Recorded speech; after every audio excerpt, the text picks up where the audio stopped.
Look at this, man. Enough with Jay Briscoe. What the hell is this shit? Jay. What the hell is this so shit? afraid. Congratulations on winning that last match. Our casters were screaming too. There were points where they were just kind of full of excitement. If you had to guess, what would you say were some of the moments that the casters started screaming? Definitely when I timer stalled her at the end. You probably show everybody. Fuck that mother. You, Adam Cole. Fuck you, you little. Let me tell you something, boy. Let me explain something to you. Alright, we need to have a talk about this. And this is in light of one of my older videos getting some newfound attention after Pokemon Worlds, and some of the controversies, well, non-controversies that happened during Pokemon Worlds that were, you know, highlighted by the community and by the fans, and it bred up some pretty toxic attitudes that I am just sick and tired of. Like, I really cannot stand it anymore.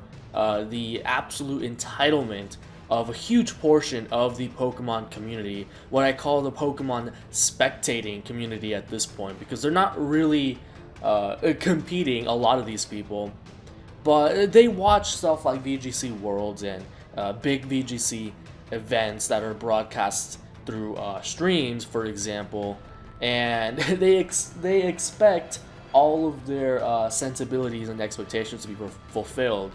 They expect to be thoroughly entertained and pleased by the competitors on screen. And one of the biggest issues that comes up is arguably unethical methods used to win that go unpunished. And one of these is timer stalling. And it's not going to be a video. I realized on the previous video I made on timer stalling, I was trying to argue whether winning via timer stall, whether it's like a legitimate tactic, whether it should or should not be used, and I got quite a few dissenting comments that I could see their point of view, and I could see how timer stalling is cheap and not a very ethical means of winning the game. But if it is your only method of winning, then if you are a competitively minded person, that's how it has to go sometimes. Hashtag Michael Lenzano did nothing wrong. Goodness gracious, that doesn't even help that his opponent was a girl, because now you have all the white knights just joining in the party, like commenting like, oh, look at her face after Michael timer stalled her. Like, yeah, I would feel pretty shitty too if I were timer stalled out of a game at Pokemon Worlds, but at the same time, if I were a competitor at that level, I would probably empathize with my opponent and what he did, what he had to do to win. Winning at all costs, if you can get away with it. That's basically the competitive mindset, whether you like it or not, whether it agrees with your sensibilities or not. Because in the end, newsflash, competitors at VGC, high-level VGC players, do not play or pick teams or compete or play in a certain style to please audiences, to please the general community. That's not how it works. Anything that they do or pick or prefer is geared towards the specific purpose of winning. That is it. No exceptions, no caveats. So complaining about timer stalling is kind of the same thing as the people who complain that that the VGC meta, the high-level VGC meta, can be kind of homogeneous at times, despite the fact that the anti-meta usually takes over by the time that the Nationals and the Worlds come at the end of the season. So because they think that, I guess subconsciously they think that the competitors are obligated to make picks that'll entertain them rather than to win. And that's simply not how it works. You're acting like an entitled little pussy. Just stop it. Stop it. If a certain group of Pokemon are just that good, those are the Pokemon that are going to be picked. And VGC competitors are not going to go out of their way to pick something wacky and different unless it helps them win.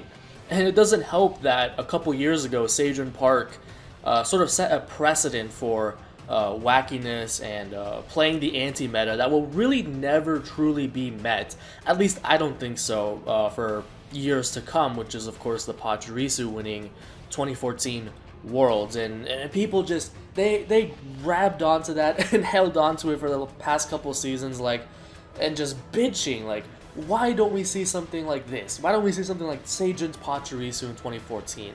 Because it hasn't helped players win. That's the answer.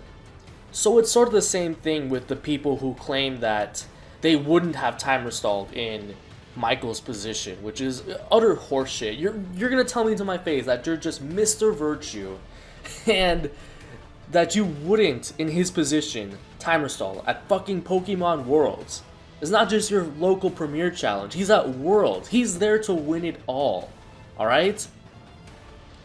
And his only way to win in that position, it was 1-to-1, was to timer stall. I mean, he had no reason not to risk it, even if he could have been potentially penalized for it. It just happened that he wasn't. But no, everyone is just the most virtuous person in the world, and they wouldn't do that.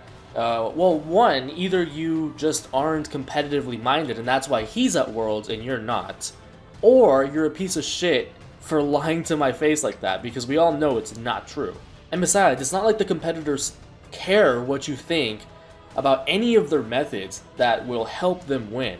It's like going to an MMA match, and I see this all the time, and when the two fighters are grappling on the ground, people booing. I'm sure it's not very entertaining to watch, but the fighters are there to win. And if them trying to submit the other fighter on the ground is going to help them win, that's what they're going to do. It's ridiculous. I see this all the time. I go to some MMA matches live, and I see these fucking assholes booing because their attention span is so short that at 5 seconds on the ground, the fighters are on the ground and they're booing because they are not thoroughly entertained. It's stupid bullshit. And it's the same thing with people who complain about team structures being the same or homogeneous and timer stalling because they don't like it, because it bothers them, or they're not thoroughly entertained, or their sensibilities are not being satisfied. Stupid bullshit. We need to cut it out with this and respect the VGC competitors for once. And again, in an ideal world, should he have timer stalled? No, probably not. But he's a competitive player, he saw a path to win, and he risked it all to win, and he won.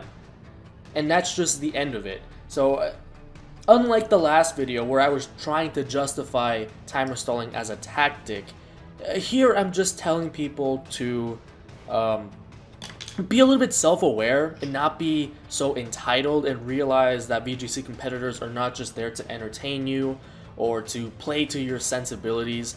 And I'm sure it's not like he's not self-aware himself. These people who timer stall at VGC Worlds, they know that what they're doing could get them penalized. But because they're competitively minded people, they go for it anyway, regardless of what anyone thinks. So please forgive me if this was a more rambling video, but I felt like it was something that needed to be said now that it's been getting sort of the spotlight with VGC Worlds being over. And congratulations to the Masters champion, Wolfie Glick, someone who I've been subscribed to for quite a while and have admired as a VGC player. Alright, so that's all I have to say, and I will see you guys next time.